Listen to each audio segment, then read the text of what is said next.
What if everything you thought you knew about autism was incomplete, or perhaps even wrong? For decades, society has viewed autism through a narrow lens. It was seen as a tragic defect, a childhood illness to be mourned, something to be fixed or even feared. These old ideas cast long shadows.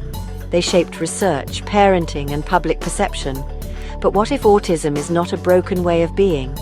What if it is simply a different way of being human? This question changes everything. Autism is not a disease. It is not an epidemic sweeping the globe. It is a neurological difference. Think of it like an operating system. Some computers run Windows, others run Mac OS. Some brains are neurotypical, others are autistic. Each has its own way of processing information, its own strengths, its own way of interacting with the world. Neither is inherently superior. They are just built differently. Understanding this fundamental truth is the first step. It moves us from pity to respect, from fear to fascination. This concept of difference is vital. It's not about being less than neurotypical individuals, nor is it about being more than some kind of superhero. It is simply about being different. Autistic people experience the world in a unique way. Their senses might be heightened. Their focus can be incredibly intense. Their patterns of thought can lead to novel solutions. These are not deficits. They are characteristics of a distinct neurological profile, a profile that has always been part of human diversity. We must challenge our ingrained assumptions born from outdated science and fear. The narrative of autism as solely a disorder limits our understanding. It also limits autistic people themselves. By shifting our perspective, we open up new possibilities. Possibilities for true understanding, possibilities for genuine support, possibilities for a world that values all kinds of minds. This journey of rethinking begins now. It requires open ears and open hearts. The autistic brain processes information uniquely.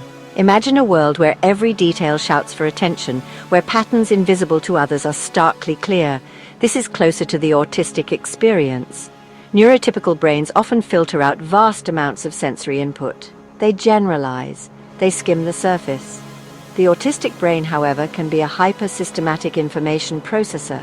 It can dive deep into specifics.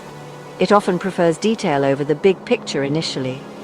This creates a different way of learning and interacting. This intense processing power often leads to focused interests, sometimes called special interests or passions.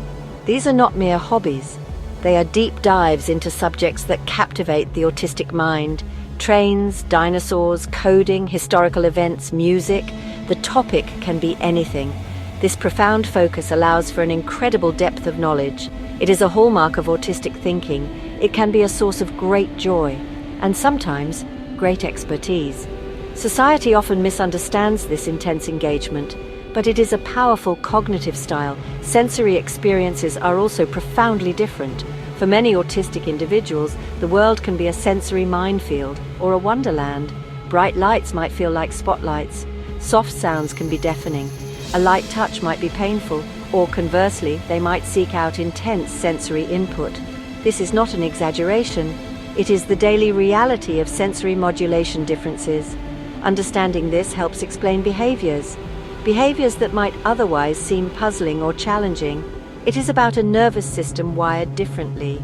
These neurological variations are not flaws. They are facets of a different kind of mind. A mind that can perceive patterns others miss. A mind capable of extraordinary concentration. A mind that experiences the richness of the sensory world with raw intensity.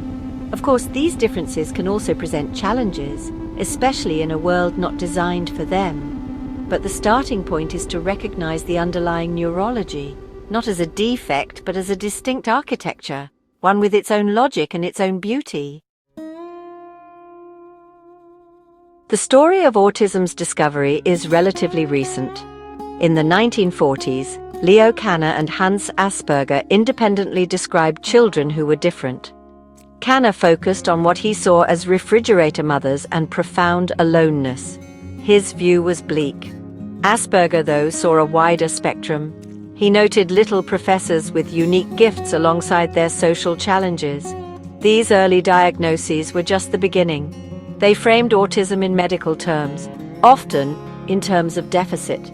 The language used was clinical, detached. For many decades, stigma and misunderstanding reigned. Autism was often blamed on poor parenting, especially mothers. Treatments were sometimes harsh. Institutionalization was common. The humanity of autistic individuals was frequently overlooked. They were seen as objects of study, puzzles to be solved, not as people with their own inner lives, their own perspectives. This era caused immense pain. Its legacy still lingers in some outdated attitudes. The fight for dignity and understanding has been long. But what if we look further back, before modern psychiatry, before diagnostic labels? Neurodiversity is not new. It is part of human history. Some scholars suggest that figures in history, art, and science might fit the autistic profile. People who were eccentric, brilliant, intensely focused. Ancient cultures, less fixated on conformity, may have had different roles. Roles for those who saw the world differently. Shamans, storytellers, artisans. Perhaps difference was not always viewed as a disorder. Perhaps it was sometimes seen as a gift. Our historical lens shapes how we see autism today. If we only look at the history of diagnosis, we see a story of pathology.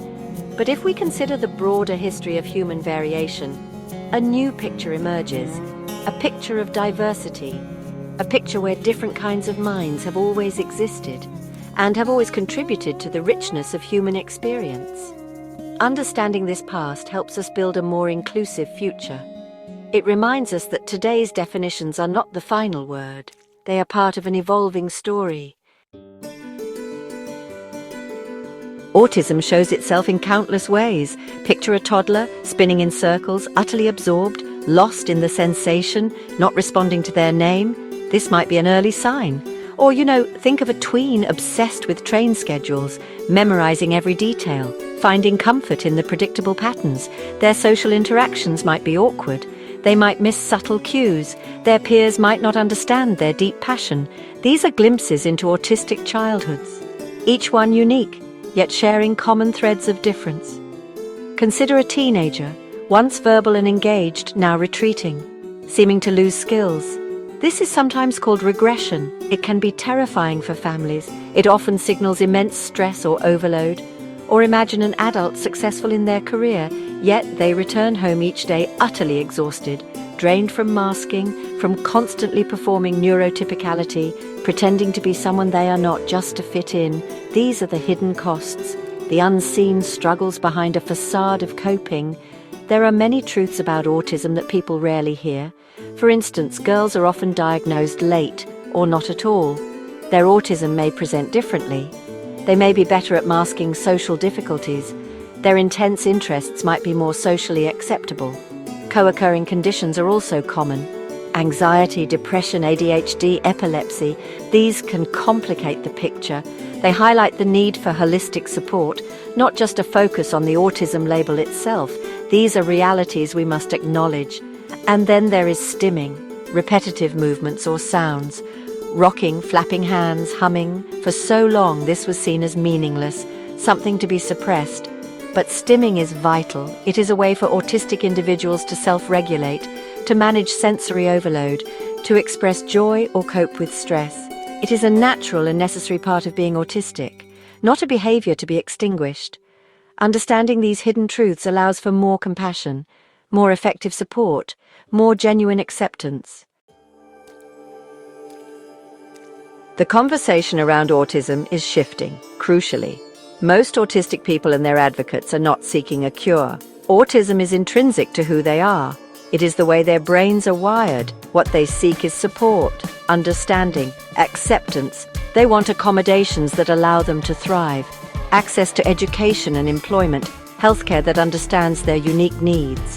They want a world that makes space for their differences, not one that tries to erase them. We must redefine autism, not as a tragedy to be overcome, but as a valuable part of human diversity. Autistic ways of thinking bring unique strengths, intense focus, attention to detail, novel problem-solving skills, honesty and loyalty. These qualities are assets in science, technology, arts, and many other fields. When autistic individuals are supported and included, everyone benefits. Their contributions enrich our society. Their perspectives challenge us to think differently. This is the power of neurodiversity. Understanding and valuing autism is not just about being kind, it is about building a stronger, more innovative society. When we design systems and environments that are inclusive of autistic people, they often become better for everyone. Clear communication, predictable routines, sensory-friendly spaces, these benefit many. Embracing neurodiversity means recognizing that there is no single right way to think, no single right way to experience the world or to contribute to it. This recognition is profoundly liberating. The path forward requires a collective effort. Listen to autistic voices. They are the true experts on their own experiences. Challenge your own assumptions. Educate yourself and others. Advocate for policies that promote inclusion and support. Create environments where differences are not just tolerated, but celebrated. Let us move beyond mere awareness. Let us strive for genuine acceptance. Let us work together to build a world where everyone, in their beautiful diversity, can truly belong. The time to act is now.